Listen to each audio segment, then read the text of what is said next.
Well, the media regularly report from an organisation called the Disinformation Project. In fact, it was all over the news last week because the Disinformation Project claimed that they had analysed some social media during the anti-mandate protest at Parliament at the beginning of the year, and it fed into the narrative that our world is full of disinformation and misinformation.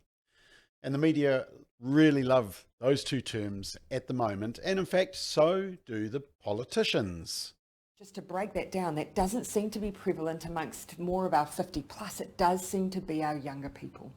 And those younger people are more exposed to social media. There is more disinformation available online. That I think is new, that worries me, is the influence particularly of offshore-driven, social media-driven misinformation and disinformation. Yes, there's those two terms. But look, here's why I think you should be very wary of anything that comes from the Disinformation Project. Let's check it out.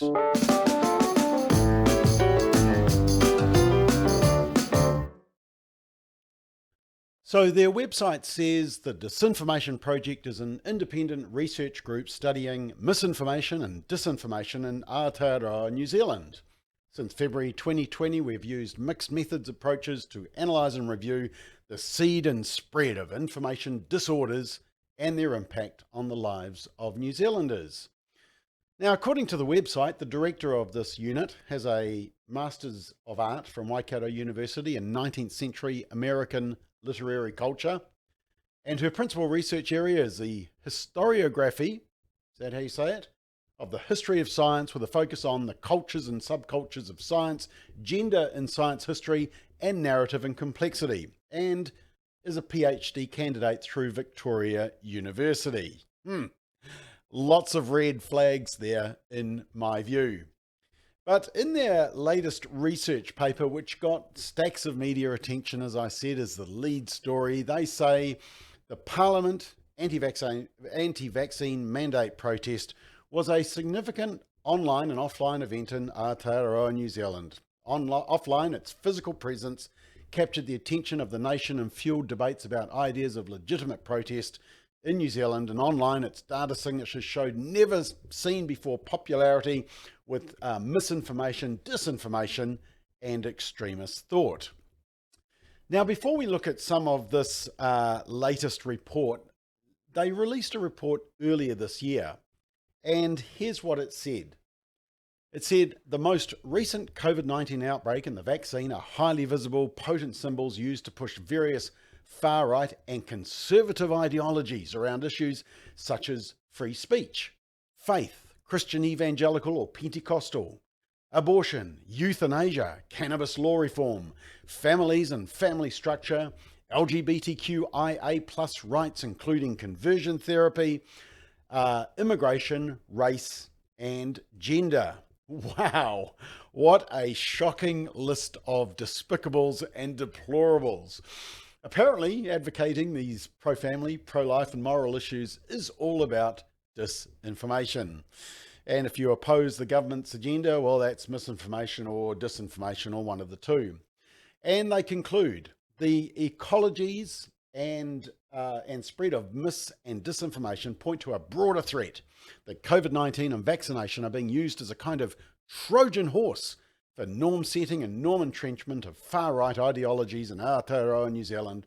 Such ideologies include, but are not limited to, ideas about gun control, anti-Māori sentiment, anti-LGBTQIA+, conservative ideals around family and family structure, misogyny, anti-immigration. Mis and disinformation and dangerous speech pose significant threats to social cohesion, freedom of expression, inclusion, and safety.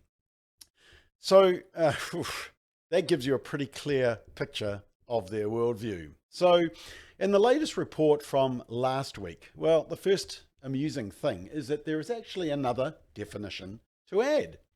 Misinformation is false information that people didn't create with the intent to hurt others. Disinformation is false information created with the intention of harming a person, group or organization or even a company. And here's the new one, malinformation, which is true information used with ill intent. Okay, so even true information is bad, apparently. Now, before I share their conclusion in this latest paper, I had a chuckle at this paragraph in their implications section, and it said, the Parliament protest has and will impact on Aotearoa New Zealand's political and social norms. Listen to this sentence.